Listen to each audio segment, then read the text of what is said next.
100 आदमी की ताकत स्टेट के खिलाफ संघर्ष करने की नहीं है। तो हम देश को दिखाना चाहते हैं कि ये किस तरह से मुकर रहे हैं। देश के किसान को देश की राजधानी में नहीं जाना देते हैं।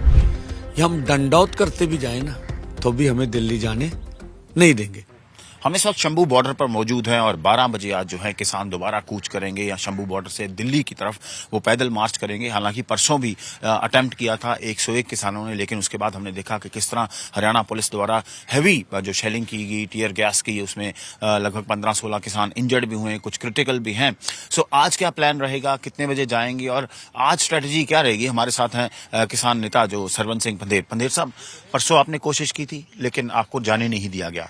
कल आपने पूरा दिन इंतजार किया कि शायद केंद्र की तरफ से, सरकार की तरफ से बातचीत की कोई न्योता आए, लेकिन वो नहीं आया। तो आज आपने बोला है 12 बजे फिर जाएंगे, तो आपको उम्मीद है आज जाने दिया जाएगा आपको?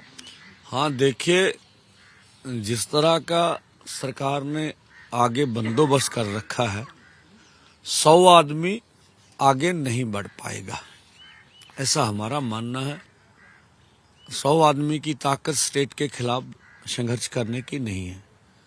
हम जो इन्होंने बोला था कि ट्रैक्टर ट्रॉली नहीं चाहिए, केंद्रीय मंत्री, राज्यों के मंत्री, इन्होंने हाई कोर्ट में, सुप्रीम कोर्ट ने जो प्रशासन से कमेटी बनाई थी सुप्रीम, उन्होंने बोला था।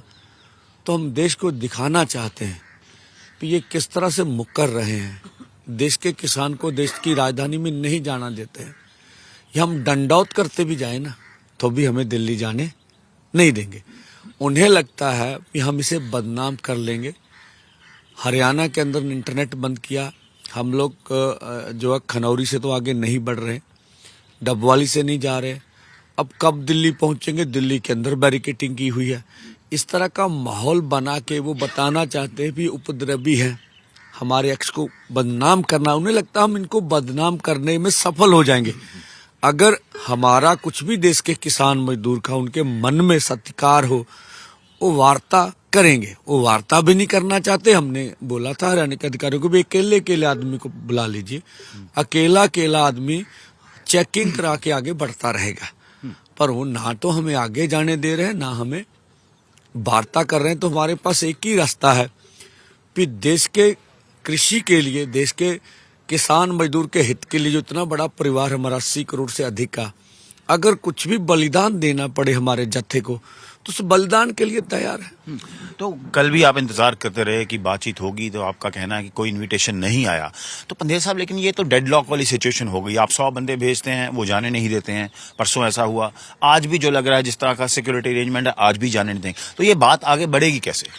नहीं, देखिए, बात बढ़ाना, समस्या का हल सरकार के हाथ में। हम लोग लगभग 300 दिन हो गया आज मोर्चे को, अमर अनशन को 13 दिन हो गए। बात बढ़ाना केंद्र के हाथ में है। हमारी ओर से तो डेडलॉक नहीं है, ना हम डेडलॉक करना चाहते हैं। अब वो कहें हम अपनी स्ट्रगल भी छोड़ दें, ऐसा तो नहीं होगा। ये सब बातें तो जब जत्था जाएगा, आएगा, उसके बाद ही पता चलेगा क्या बनता है। तो आपने खास तौर पे कहा कि यूनियन एग्रीकल्चर मिनिस्टर जो हैं वो बात करें। एमएसपी जो है वो मेन डिमांड है कि उसको लीगल गारंटी बनाई जाए। तो आप यूनियन एग्रीकल्चर मिनिस्टर से नीचे बात नहीं करेंगे? नहीं, देखिए, केंद्र के मंत्री ही, और जिस विषय पर बात होनी, उस विषय के मंत्री ना हो तो बात करने का कोई महत्व नहीं है ना। अगर कृषि के ऊपर बात होनी, केंद्र के मंत्री हमारी ओर से गृह मंत्री जी आ जाएं, प्रधानमंत्री जी आ जाए, क्या है, लेकिन उनका विषय है कृषि मंत्री का ये, तो उनका मंत्रालय, उनको बैठना तो आवश्यक है। और कोई भी मिनिस्टर आ जाए, हमें क्या आपत्ति है। तो प्राइम मिनिस्टर भी विजिट कर रहे हैं हरियाणा में 9 तारीख को, तो वो कोई अप्रीहेंशन तो नहीं है कि कहीं आप वहां जाना चाहते हैं? ऐसा कुछ तो है नहीं प्लान आपका? नहीं लगता मुझे, इस तरह का भ्रमित करके देश को भी बदनाम कर रहे हैं। हरियाणा में कुछ भी हो, हमारे दोनों मोर्चों का कोई ऐलान नहीं है। पंजाब में कोई भी भाजपा के लोग आएंगे, इसका विरोध करने का तो हमारा ऐलान है, लेकिन पंजाब से बाहर हमने कोई ऐलान नहीं कर रखा है, ना हमारी इस तरह की कोई कोशिश है। हमने अधिकारियों को बोल रखा था, अगर हमारा जत्था भी जाता है, हम सड़क से आगे पीछे कहीं पर भी जाएंगे नहीं। इस तरह का प्रचार प्रोपोगंडा, उन्हें लगता एजेंडा मीडिया को देख के हम इसे रोकने में सफल हो गए जी, प्रधानमंत्री की रैली के कारण रोका था। ये उचित नहीं है। 100 आदमी है भाई, एक एक करके बुला लो।